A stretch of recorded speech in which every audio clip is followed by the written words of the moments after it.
축복하며 기도하옵나이다. 아멘.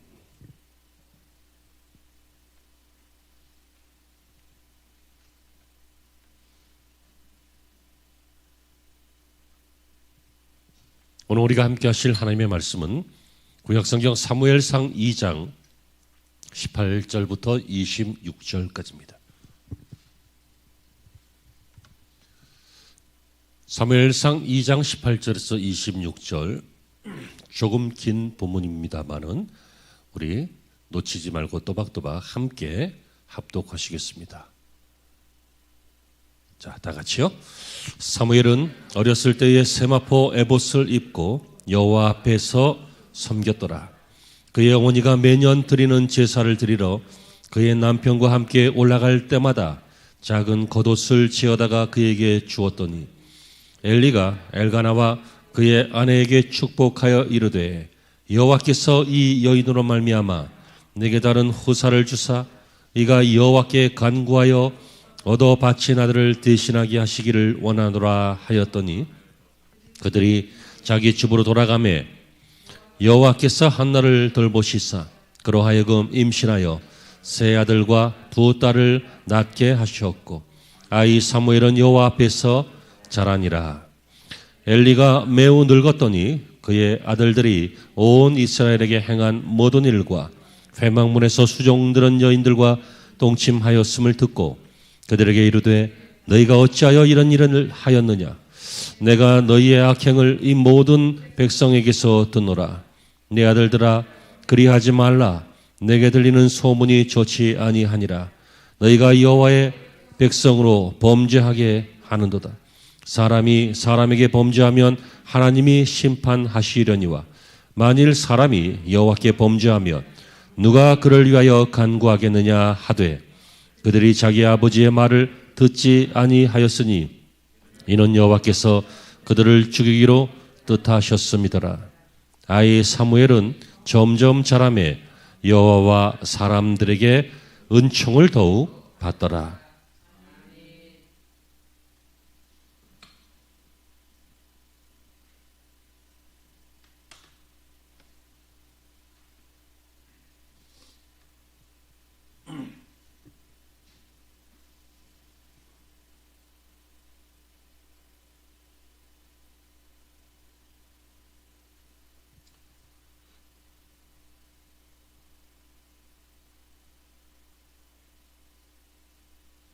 네, 방송실이 성령을 충만하게 받아갖고 정신이 없어요. 할렐루야. 좋은 주일 되시고 하나님의 은혜와 은총이 여러분과 여러분의 가정 위에 충만하시기를 바랍니다. 여러분, 사람은 누구나, 인생은 누구나 더 좋은 인생을 꿈꿉니다. 여러분들의 계획이 나쁜 인생을 만드는 계획, 그런 거 안 하죠? 내년쯤 죽어야 되는데 이런 계획 안 세우잖아요. 다음 달쯤 망해야 되는데 야, 다음 시험은 내 떨어지고 말리라, 그런 계획을 세우지 않습니다. 사람은 누구나 좋은 계획, 행복한 계획, 그리고 유익한 계획을 세웁니다. 더 건강해지기를 바라고, 더 부유해지기를 바라고, 더 행복해지기를 바랍니다. 여러분, 그러한 일들이 여러분의 인생 중에 자주자주 생겨나시기를 축원합니다. 그러나 꼭 하나 더 기억하십시오. 부유해만 지는 것이 아니라, 건강해만 지는 것이 아니라, 행복하기만 한 것이 아니라, 여러분, 사람은 사랑받고 존중받고 살아야 합니다. 부유하면 뭐합니까? 도둑놈이라고 욕을 먹다든지, 나는 행복한데 나의 행복이 다른 사람의 불행을 담보로 한 것이라든지, 건강하면 뭐합니까? 건강해서 죄만 짓는다면. 그러므로 여러분, 이 모든 것들이 있기를 원하겠지만 더 중요한 것, 사람과 하나님에게 인정받고 사랑받고 그래서 존귀한 삶을 사는 그러한 인생을 꿈꾸시기 바라고, 존귀한 삶이 되시기를 바랍니다. 물론 세상 모든 사람들이 우리를 존귀하다고 볼 필요 없어요. 하지만 적어도 하나님께서는 참 존귀한 내 백성이다, 내 자녀다, 우리 가족들은 물론 허물이 있지만 모자란 면 많이 있지만 그래도 엄마 너무 엄마가 우리 엄마로서 좋아요. 행복해요. 딸아, 아들아, 네가 내 아들이라서 너무 좋다. 이렇게 서로 존귀하게 여길 줄 아는 인생. 주변에 이웃이 있거든. 그 이웃들에게도 김 집사는 왜 저렇게 까탈스러워? 그게 아니라 야, 김 집사 같은 사람 해피름 김씨네. 정 집사로 할게요. 정 집사가 왜 그렇게 까탈스러워? 할 게 아니라 야, 정 집사 같은 사람 때문에 신앙생활 맛이 난다 하면 그 인생은 존귀한 인생이잖아요. 여러분, 오늘 설교 제목이 Wise Life, 슬기로운 신앙생활을 보고 있습니다. 슬기로운 신앙생활, 잘 되는 것, 부유한 것, 행복한 것, 그걸 넘어서 존귀한 삶을 사는 것. 바로 그러한 인생이 우리 성도들의 인생이 되었으면 너무너무 좋겠습니다. 오늘 본문으로 돌아가 보면 바로 그런 사람과 딱 그 반대인 사람, 두 사람의 이야기가 나옵니다. 사실은 두 가문의 이야기죠. 그것은 한나의 가문, 사무엘의 어머니입니다. 그리고 엘리 제사장의 그 아들들과 그 가문, 이 두 가문 이야기가 나옵니다. 여러분, 엘리는 당시에 제사장이었죠. 그러므로 곧 재판관이기도 했습니다. 소위 말하면 지도층 인사고 명문 가문이고 사람들이 많이 아는 유명 인사입니다. 여러분, 그에 비해 이 엘가나, 사무엘의 아버지요, 엘가나와 엄마 한나, 이 엘가나와 한나는 평범한 가문입니다. 더욱이 한나는 불임증이 있었습니다. 그래서 아이를 낳지 못해서 고대 사회의 저주라고 하면 전쟁에서 포로가 되는 것, 아이를 낳지 못하는 것, 우물이 망가지는 것, 뭐 이런 것들입니다. 요즘 말고 고대 사회에서. 여러분, 우리나라도 불과 100년 전만 해도, 100년이 뭐예요? 한 50년 전만 해도 여성들이 아이를 낳지 못하면 핍박을 많이 받았잖아요.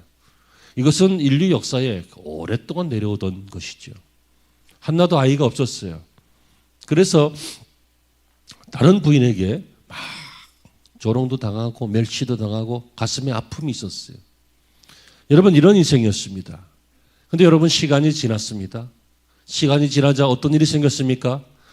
그 명문 가문이었던 사람들에게 언뜻 존경받는 것처럼 보였고 얼핏 보면 존귀한 사람들처럼 보였지만 이 엘리 제사장의 가문은 몰락하고 말았습니다.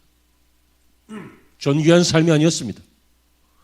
그러나 평범해 보이고 아무것도 아닌 것 같았던 이 사무엘의 가정, 한나의 가정은 여러분, 엘리 제사장을 대신하여서 뒤를 잇는 제사장이 되었고, 사실 이 사사시대를 여는, 사사시대를 마무리하는 그러한 사람이었고, 왕정을 준비하는, 왕을 세우는 그러한 역할을 했던 매우 성경에 중요한, 이스라엘의 역사에 중요한 인사가 되었습니다. 사랑하는 성도 여러분, 어떻게 이 두 사람의 가정이 이렇게 완전히 바뀌었을까요? 오늘 설교의 주제는 처음에 나옵니다. 바로 지금입니다. 졸다가 지금은 깨십시오. 가스불 지금 잠그고 오십시오. 오늘 설교를 다 놓쳐도 이것만 기억하시면 될 것 같습니다만 다음도 기억해 주시고요. 어떻게 이 두 가문이 이렇게 달라졌을까요? 어떻게 평범했던 한 가정은, 그것도 불임 여성 때문에 가정에 문제가 있었던 한 여인의 가정은 이스라엘의 지도자 사무엘을 만들어내는 그런 명문 가정으로 발돋움했고, 또 반면에 엘리 가정은 완전히 몰락해버렸을까요? 두 아들이 홈니와 비나스가 전쟁에 나가서 한날 한시에 죽어요. 그 소식을 들은 아버지도 깜짝 놀라서 넘어져 죽어요. 가문이 끝났어요. 여러 가지 이유가 있을 수 있지만 결정적인 이유가 오늘 본문 30절에 나옵니다. 30절에 뭐라고 합니까? 이스라엘 하나님 나 여호와가 말하노라. 내가 전에 내 집과 내 조상의 집이 내 앞에서 영원히 행하리라 하였으나 이제 나 여호와가 말하노니 결단코 그렇게 하지 아니하리라. 엘리 가문이 하나님이 지키겠다고 했지만 이들의 행실이 이렇기 때문에 안 그러신다는 얘기예요. 그리고 그 다음에 뭐라고 합니까? 이거 기억하세요. 나를 존중히 여기는 자를 내가 존중히 여기고 나를 멸시하는 자를 내가 경멸하리라. 여러분, 인생이 존귀한 삶이 되시기를 바랍니다 라고 말씀을 드렸죠. 오늘 설교의 제목도 그렇잖아요. 존귀한 삶. 어떻게 가능합니까? 하나님께서 오늘 말씀하고 계시잖아요. 나를 존중히 여기는 자를 내가 존중히 여기겠다. 나를 멸시하는 자를 내가 경멸하겠다.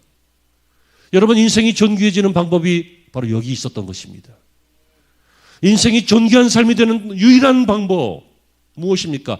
하나님이 그렇게 만들어주시는 것입니다. 그러면 하나님이 어떤 사람을 존귀하게 만드시느냐? 이것이 설교의 하나, 둘, 셋 이제 나오겠죠.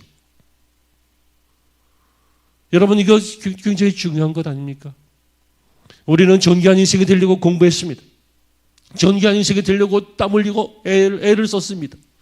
존귀한 인생이 되려고 안 먹고 안 입고 안 쓰고 돈을 모았습니다. 막 존귀한 인생이 되려고 억울한 거 참아가면서 이를 악물고 허리띠를 졸라매고 지금까지 처절하게 살았습니다. 얼마나 존귀한 인생이 됐습니까? 교만한 인생이 됐죠.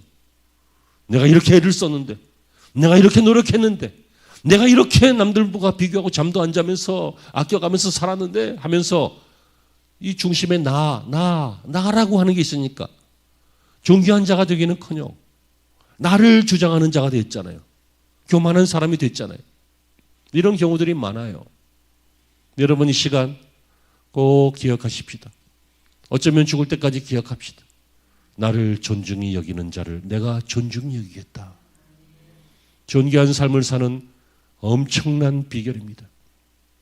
요 다음에 예배 들어오시는 분, 요 다음부터 예배 드리시는 분들은 이걸 몰라서 어떻게 하나?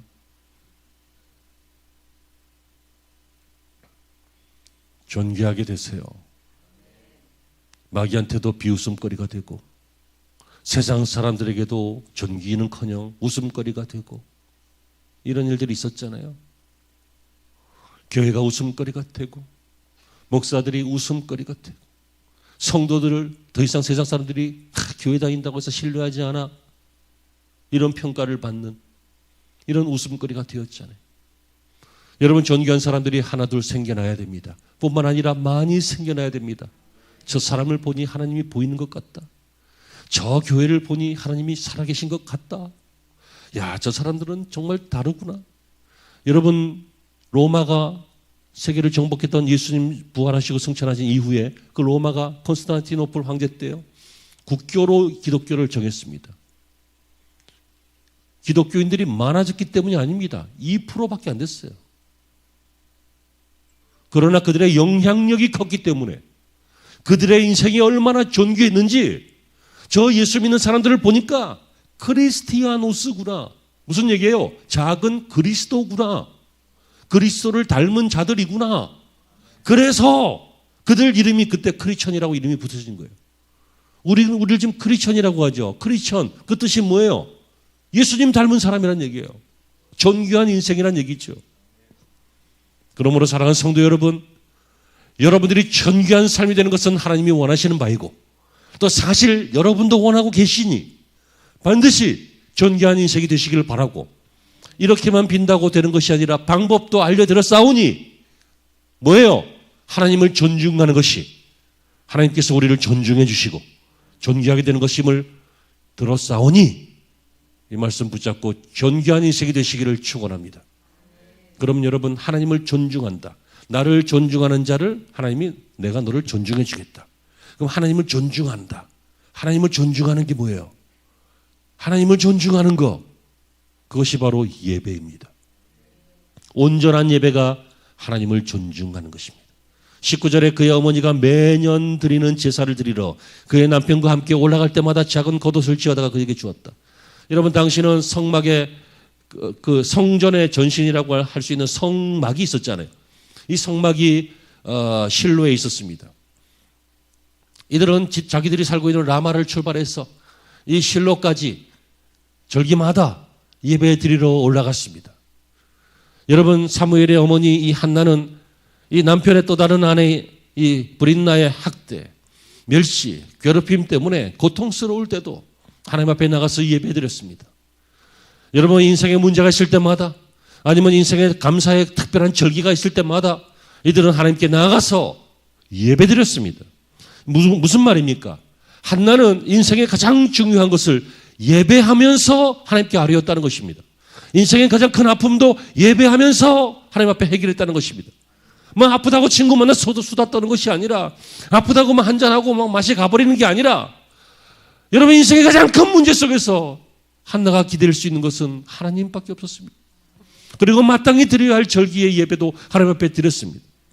여러분 이렇게 예배를 중요하게 여겼다라고 하는 것은 하나님을 존중했다는 것입니다. 사무엘상 1장 24절에는 젖을 뗀 후에 그를 데리고 올라갈새 숫소 3마리와 밀가루 1에바와 포도주 1가죽 부대를 가지고 실로라는 지요 여호와의 집에 나아갔는데 아이가 어리더라. 여러분 아이가 젖을 뗄 때쯤 되니까 아주 꼬맹이죠. 뭐 젖 떼려면 꼬맹이잖아요. 조금 커야 이빨도 나고 뭐 좀 이렇게 자기 주장도 있고 할 때 젖을 떼잖아요. 요새는 뭐 1살만 되면 떼지만 예전에는 뭐 4살, 5살 이렇게 먹었던 것 같아요. 그렇죠? 남자들이 뭘 한다고 끄덕거려요. 엄마들이 알지. 그렇잖아요. 그러니까 아주 꼬맹이에요. 근데 그때 이 아이를 하나님의 응답으로 불임 여성이었는데 하나님의 축복으로 낳게 된 이 아이를 약속대로 서원 기도한 대로 젖을 뗄 때쯤 되자 하나님께 드려서 하나님의 성전을 섬기도록 제사장의 뒤치다거리하고 잔심부름하는 성전 아이로 그렇게 하나님 앞에 드리게 했습니다. 뭐예요? 하나님 앞에 신실했다는 거예요. 자, 여기서 우리는 뒤집어서 반대로 엘리 집안을 한번 볼까요? 17절에 보면 이 소년들의 죄가 여호와 앞에 심히 크면 그들이 여호와의 제사를 멸시함이었더라. 여러분 엘리 제사장의 아들 홈리와 비느하스 이 사람은 어떻게 했다고요? 하나님 앞에 드리는 제사를 멸시했다. 사무엘과 사무엘의 어머니 한나는 하나님 앞에 드리는 제사를 예배를 중요하게 여겼다. 예배를 통하여 하나님을 존중했다. 엘리의 집안은 예배를 통하여 하나님을 멸시했다. 하나님이 30절에 하신 말씀대로 나를 존중하는 한나와 사무엘을 존중했다. 나를 멸시하는 이들을 하나님께서 경멸했다. 죽이려 하심이라 이렇게 돼 있죠. 아주 심플하고 단순한 이분법 아닙니까? 이래도 깨닫지 못한다면 여러분 우리는 정말 너무한 거 아닙니까? 여러분 인류 역사상 인류 역사가 하나님께서 창조하시고 인류를 두시고 지금까지가 인류 역사잖아요. 인류 역사상 정말 흥한 사람이 누굽니까? 잠깐 흥한 사람 말고 독재자들 말고 잠깐 잘 되는 것처럼 보이다가 죽어서 지옥 간 사람들 말고 정말 흥한 사람이 누굽니까? 하나님의 사람들 아닙니까? 아멘이십니까? 하나님의 사람들이 흥했습니다. 고난당하는 것 같았지만 영원한 생명을 얻었고 지는 것 같았지만 하나님과 더불어 승리했고 이 땅에서 계산으로는 말이 안 되는 것이지만 말이 안 되는 기적으로 살아갔던 것이 하나님의 사람들이었습니다. 여러분 엘리의 이 두 제사장 엘리 제사장의 두 아들 홈리와 비느하스는 예배를 멸시했습니다. 여호와의 제사를 멸시함이었더라. 멸시 이것은 거부하다 그런 뜻이에요. 멸시 가볍게 여기다 이럴 뜻도 있지만 거부한다라고 하는 뜻도 있어요. 무슨 얘기예요? 내가 이렇게 최선을 다할 필요가 없다라고 여긴다는 거예요. 난 그렇게 안 하겠다는 거예요. 왔다 가면 되지 뭘. 그런 식이에요. 뭐 예배 유튜브 틀으면 되지 뭐. 여러분 이런 생각들이 우리에게 얼마나 많이 있어요. 더군다나 지난 2년 넘게 지나면서 애인 만나러 갈 때는 예쁜 옷 입고 가잖아. 세수하고 양치하고 가잖아. 교회 올 때는 그냥 양치도 안 하고 모자만 푹 눌러 쓰고 마음의 찔림이 있기를 바라고. 여러분 적어도 사돈 만나러 갈 때는 어떻게 해요? 부담이 있잖아요. 상견례 한다 그러면 여러분 어떻게 할 거예요? 미장원 다녀오잖아. 옷 다 갖추잖아요. 하나님 앞에 올 때 그래야 한다는 율법은 아니에요. 꼭 안 그래도 돼요. 여러분 혹시 너무 피곤해서 졸다가 깼거든. 시간 보니까 10시 50분이라서 예배 빨리 와야 되거든. 슬리퍼 끌고 올 수도 있겠지. 하지만 그렇게 오는 것을 당연히 여길 수는 없다는 거예요. 여러분 예배는 생명입니다. 예배는 하나님을 존중하는 방법입니다. 예배는 하나님을 존중함으로 우리 인생이 존귀한 삶이 되는 그러한 길이 예배입니다. 예배에 성공한 인생들은 성경에 하나같이 존귀한 인생이었습니다. 실패한 인생들은 하나같이 예배에 실패한 인생들이었습니다. 여러분 이렇게 예배를 멸시하는 엘리와 엘리 자손들을 향해서 하나님께서는 뭐라고 하십니까? 31절에 보라 내가 내 팔과 내 조상의 집 팔을 끊어 내 집에 노인이 하나도 없게 하는 날이 이를지라. 여러분 노인이 없다 이거 무슨 얘기예요? 젊어서 다 죽는 거예요. 그 결국은 뭐예요? 가문이 끊어지는 거예요. 여러분 결국 한 가문이 한나라고 하는 집안에 한 가문이 일어나는 것도 하나님을 존중하는 예배 때문이었고 제사장이라고 하는 대단히 종교적으로 우월한 위치에 있음에도 불구하고 그 가문이 몰락하는 것도 예배 때문이었습니다. 여러분 다윗의 인생은 너무도 많은 일들이 있었습니다. 다윗은 정말 이스라엘의 영웅이고 히어로입니다. 그러나 여러분 다윗이 완전한 인생이 아니라는 것은 잘 알고 계시죠. 많은 어려움이 있었습니다. 여러분 범죄해서 하나님의 징계도 받았고요. 여러 번 죽을 뻔했습니다. 하나님을 의지하다가 더 이상 의지하지 않고 국방력을 의지하려고 인구수를 계수하다가 하나님이 보내신 천사에 의해서 죽을 뻔도 했습니다.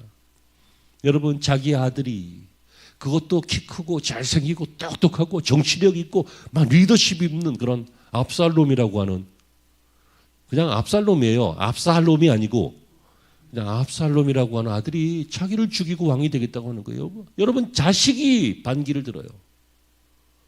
이 정도 되면 웬만한 부모들은 그냥 죽고 싶지 않아요? 다 때려치고 관두고 산속에 들어가고 싶지 않아요? 많은 어려움이 있었어요.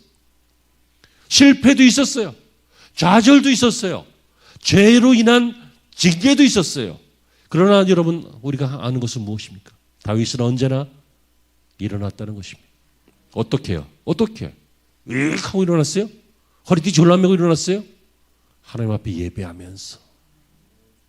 예배하면서 회개하고 예배하면서 세임을 받고 예배하면서 도움을 구하고 또 예배하면서 찬양하고 그래서 시편에 다윗의 찬양이 그렇게 많은 거예요. 사랑하는 성도 여러분 존귀한 인생이 되어주세요. 그저 그런 시시한 인생 되지 말고 존귀한 인생이 되어주세요. 사람의 인정을 받느니 역사의 기록이 되느니 그런 건 중요하지 않아요. 하나님 앞에서 교회 앞에서 성도 앞에서 여러분들의 가문 앞에서 그리고 여러분들의 삶의 현장에서 작은 영역일지라도 그곳에서 존귀한 인생이 되어주세요. 할렐루야. 두 번째 하나님을 존중하는 것은 예배뿐만 아니라 하나님의 말씀을 잘 들음으로써 경청하고 순종함으로써 하나님을 존중합니다. 여러분 내가 당신을 존중한다 어떻게 표현해요? 그 사람이 하는 말을 잘 들으면 그 사람이 저 사람은 내 말을 신경 쓰는구나 존중하는구나 라고 하는 것을 알 수 있어요. 근데 내가 하는 말을 하나도 안 듣는 거야. 자기 마음대로 하는 거야. 뭐예요? 날 무시하는 거지. 예전에 그런 놈이 있었어요. 후배인데 어떻게 해요? 같이 일 못하지 그럼. 보냈어요. 야, 별 사람 다 있더라고. 여러분 내가 우리 다 같이 가서 도둑질하자 이런 얘기 안 하잖아. 여러분 아무리 자기 뜻에 맞지 않아도 그 뭐라 그러지 그걸? 위에 있는 분 선배 말고 상사가 이야기하면 듣는 척이라도 해야 될 거 아니에요. 여러분 사장이 뭐라고 하면 하기 싫어도 듣는 척이라도 하잖아. 어느 회사에서요 직원들과 회식을 했대요. 근데 사장님이 되도하는 아저씨 농담이 있잖아. 이걸 딱 했더니 직원들이 와 하고 막 웃는 거야. 웃어주는 거지. 근데 어떤 직원이 다 휙 하면서 묻지도 않아. 아주 그냥 가짠타 한 듯이 있어. 사장이 보니까 눈에 딱 띄었어 그게. 너무 기분이 나쁜 거예요. 어이, 이대리, 당신은 내 얘기가 안 웃겨? 그랬더니 사장님, 저 내일 퇴사인데요. 내일 나간다는 거예요, 자기를 회사를. 그러기로 다 정해진 거야. 그러니까 더 이상 안 웃긴데도 웃어줄 필요가 없는 거지. 그 말을 들어줄 필요가 없는 거예요. 왜? 나하고 관계없기 때문에. 왜? 이제는 존중할 필요가 없으니까. 여러분, 우리가 하나님의 말씀을 나하고 관계없다고 여기십니까? 하나님의 말씀을 들어줄 필요가 없다고 여기십니까? 그렇다면 여러분들은 하나님과 관계가 없는 것입니다. 그러나 우리가 관계가 있잖아요. 자녀잖아요. 구원받은 하나님의 백성이잖아요. 그렇다면 여러분, 하나님의 말을 존중한다는 것은 하나님의 음성을, 하나님의 말씀을 듣는 것입니다. 기억하는 것입니다. 어떨 때는 목사가 안 웃기는 농담을 해도 야, 저거는 웃기려고 하는 의도가 분명하구나. 그러면 배를 잡고 뒤집어지는 겁니다. 그게 예의 있는 것이에요. 죄송합니다. 하지만 부탁을 드립니다. 예배 분위기가 좋아져야 말씀도 조금 힘이 나요. 여러분, 하나님을 존중하는 거예요. 우리 예수님께서도 뭐라고 하셨냐면 하나님을 사랑한다는 것은 그분의 말을 듣는 것이다. 이렇게 말씀하셨어요. 요한복음 14장 20절 21절에서 그날에는 내가 아버지 안에서 너희가 내 안에 내가 너희 안에 있는 것을 너희가 알리라.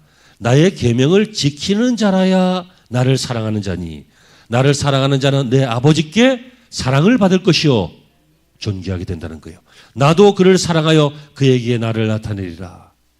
주님께서도 뭐라 그래요? 그냥 쉽게 얘기할게요. 말 좀 들으라 그래요. 말 안 듣는 것은 양이 아니라 염소라는 거예요. 내 양은 내 음성을 듣고 주님의 음성이 들린다는 거예요. 여러분, 이 말씀을 들으면, 설교를 들으면 누가 들어도 부담스러운 얘기인데 누가 들어도 어떨 때는 때로는 이해가 안 되거나 때로는 거친 얘기일 수도 있겠는데 그래도 하나님의 말씀으로 들린다는 거예요. 그런데 염소는 조금만 삐져나와도 조금만 삐져나와도 뭐 저따위 얘기를 해. 뭐 이렇게 될 수 있다는 거죠. 들리지 않는다는 거예요. 여러분, 물론 하나님의 말씀 듣다가 설교자의 어떤 잘못된 것 때문에 상처받을 수도 있겠습니다. 그러나 여러분, 1년에 몇 번이나 되겠어요. 그 외에 대부분은 은혜 받을 수 있잖아요. 들으세요. 설교자가 잘못한 것은 하나님과 설교자 사이의 문제니까 하나님이 어떻게 하실 거야. 여러분들이 욕 안 해도 욕 많이 먹을 거야. 그냥 냅두고 말씀을 들으셔요. 그게 뭐라고요? 그게 하나님을 존중하는 거예요. 그때 어떤 일이 생깁니까? 그때 하나님이 여러분의 인생을 존귀하게 만듭니다. 엘리 제사장이 자식도 잘 못 키우고 제사장 역할도 잘 못하고 그랬죠. 그럼에도 불구하고 한나는요, 이 엘리 제사장이 축복하니까 아멘 하고 그 말씀을 그대로 이루어질 줄로 믿었어요. 그리고 실제로 이루어졌어요. 여러분, 말씀은 그 자체가 능력입니다. 태초에 하나님이 말씀으로 천지를 창조하셨습니다. 예수님께서도 말씀으로 병자들을 고치시고 죽은 자를 살리셨습니다. 오늘날에도 이 성경과 말씀으로 성령께서 역사하시고 일하십니다. 여러분, 그러므로 저와 여러분들의 행실이, 저와 여러분들의 인생이, 저와 여러분들의 믿음이 말씀 앞에 반응할 줄 아는 살아있는 인생, 살아있는 믿음, 살아있는 성도들이 되시기를 주의 이름으로 축원합니다. 마지막으로 헌신을 다짐할 때 하나님이 기뻐하시고 하나님이 존중을 받으십니다. 여러분, 어떤 여인들이 서로 사랑을 하는데요. 자기야, 나 자기 한 50%만 사랑할래. 그러면 헤어지세요. 연애할 때부터 50%면 결혼하면 뭐예요? 없어, 아무것도. 100%죠. 여러분, 사랑은 100% 헌신이에요. 맞죠? 여러분, 충성 이런 것도 마찬가지예요. 충성. 난 우리나라에 50%만 충성하고 50%는 저 북조 손해할래. 간첩이지. 여러분, 충성 이것도 100%가 아니면 아니에요. 여러분, 포이즌, 독. 여러분, 독은 이만큼만 넣어도 물에 타도 그 물 자체가 독물이에요. 이만큼이니까 괜찮겠지. 아니에요. 들어가면 죽는 거야. 뱀독 같은 거는 한 방울이면 사람이 7걸음만 가도 그냥 죽을 만큼 맹독도 있어요. 그러니까 이렇게 성경의 개념 중에 100%가 아니면 아무것도 아닌 게 있어요. 구원, 90%만 구원받는 게 어디 있어요? 10%는 지옥 갈 거예요? 말도 안 되는 소리잖아요. 100% 구원인 거예요. 완전한 구원인 거예요. 그것처럼 사랑도 그렇고 그래요. 다시 말하면 우리가 하나님을 사랑해도 실수할 수 있어요. 우리가 하나님을 사랑한다고 해놓고 금방 마음 돌이켜서 세상 사랑하고 자식 사랑하고 돈 사랑하고 그럴 수도 있다고요. 하지만 헌신을 다짐할 때 하나님은 제가 저렇게 연약한 가운데서도 저렇게 범죄한 가운데서도 나를 사랑하는구나, 나를 신뢰하는구나 라고 인정하시면서 우리가 헌신을 다짐할 때마다 하나님은 존귀함을 받으신다고요. 그러므로 여러분들의 헌신을 자주 다짐하세요. 여러분 사랑을 자주 고백하잖아요. 네? 군인들도 툭하면 격려하잖아요. 매일 격려하지 뭐예요? 나는 당신에게 복종하겠습니다. 국기 이야기하면 나는 나라에 충성하겠습니다. 그런 거 아니겠어요? 그것처럼 저와 여러분들이 하나님 앞에 신앙생활 해나가는 모든 일상 가운데 헌신을 자주 다짐할 때마다 하나님은 존중을 받으시고, 하나님이 존중받으시면 어떻다고요? 내가 존중하리니 우리의 인생도 존귀한 삶이 돼요. 헌신을 자꾸 다짐하세요. 그래서 예배드릴 때 헌신적으로 예배드리시고, 봉사할 때 헌신적으로 봉사하시고, 그러다가 좀 지치면 약간 쉬었다가 또다시 일어나서 헌신을 다짐하시고, 헌신발처럼 여기지 말고 헌신을 다짐하시는 그런 존귀한 성도가 되어야 될 줄로 믿습니다. 엘리와 그의 아들들은 반면에 어땠어요? 헌신이 아니라 하나님의 것을 착복하고 살았어요. 재물 들어온 것 중에 좋은 거 있으면 자기들이 취했어요. 제사로 안 썼어요. 제사에는 나쁜 거 쓰고 좋은 거 있으면 자기들이 착복하는 거죠. 여러분 신앙생활 하면서 얻어지는 그 좋은 것들, 착복하는 목회자, 바로 이 엘리의 아들들 그런 모습들이잖아요. 이런 모습이 없으면 좋겠는데 정말 생기면 안 될 텐데 사람이 또 죄에 빠지면 이런 일이 생겨요. 뿐만 아니라 성전에서 일하는 여인들을 건들기도 했어요. 뭐예요? 이것은 하나님을 멸시한 거예요. 헌신은커녕 오히려 하나님의 전을 더럽히는, 하나님을 멸시하는 거예요. 그래서 우리가 알다시피 망했죠. 여러분, 헌신은 결국 무엇을 중요하게 여기느냐 그거예요. 엘리도 이 정도 되면 여러분 자식들이 잘못하면 혼내야 되잖아요. 그런데 말로만 적당히 혼내고 그냥 넘어가는 게 아니라 이 정도 되면 반 잡아야 돼요. 왜요? 죽을 일이잖아. 그리고 실제로 죽었잖아. 그런데 여러분 엘리가 그렇게 아이들들 사랑하지만 그래도 신앙이 있으니까 혼내긴 혼냈어요. 하지만 말로 하고 끝났어요. 뭐가 달라졌어요? 아들에게 제사장직을 다 못하도록 해야지. 계속해서 여호와의 제물을 착복하고 여인들을 희롱하는 일들을 못하도록 그 직을 파면해야지. 하지만 그 고위직인 당시의 제사장 그리고 자기 아들들에게 그 일을 맡겼는데 그걸 파면 안 시키고 그냥 놔뒀더니 끝까지 가서 죽었잖아요. 이것은 뭡니까? 엘리가 하나님도 사랑했지만 아들들을 더 사랑했다는 거예요. 29절에 보면 너희는 어찌하여 내가 내 처소에서 명령한 내 제물과 예물을 밟으며 내 아들들을 나보다 더 중히 여겨. 분명히 나오잖아요. 엘리는 하나님도 사랑했어요. 하지만 시덥지 않게 사랑했고 아들들을 더 사랑했어요. 이런 식으로 살아가면 자식을 죽이는 꼴이에요. 지난주 성경 공부 내용 기억나십니까? 부모 세대가 제대로 신앙생활 안 하면 다음 자녀들 시대를 죽이는 거예요. 이게 무슨 말인지 더 알고 싶거든 성경 공부 들어가서 보세요.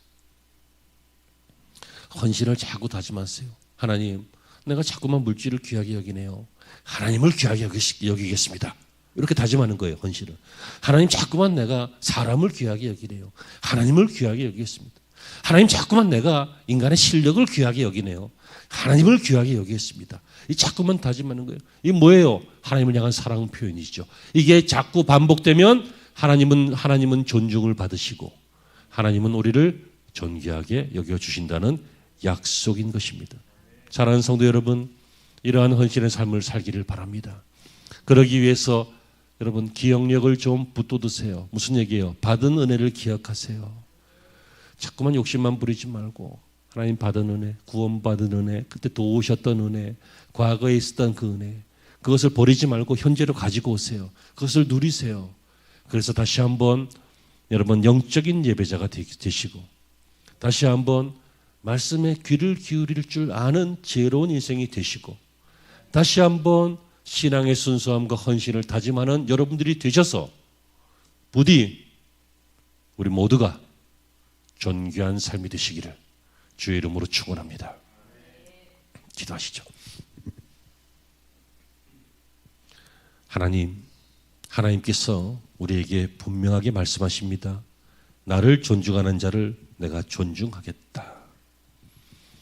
하나님, 예배를 중요하게 여기고 말씀을 중요하게 여기고 하나님을 향한 다짐을 중요하게 여김으로 하나님을 존귀하게 여기게 하여 주옵소서. 그래서 우리 성도들 존귀한 인생이 되어서 하나님의 자랑거리 되게 하시고 교회의 기둥 되게 하시옵소서. 가정에 꽃피는 인생이 되게 하여 주시고 많은 사람들에게 하나님이여 빛나는 별과 같은 인생 되게 하여 주옵소서. 예수님의 이름으로 기도합니다.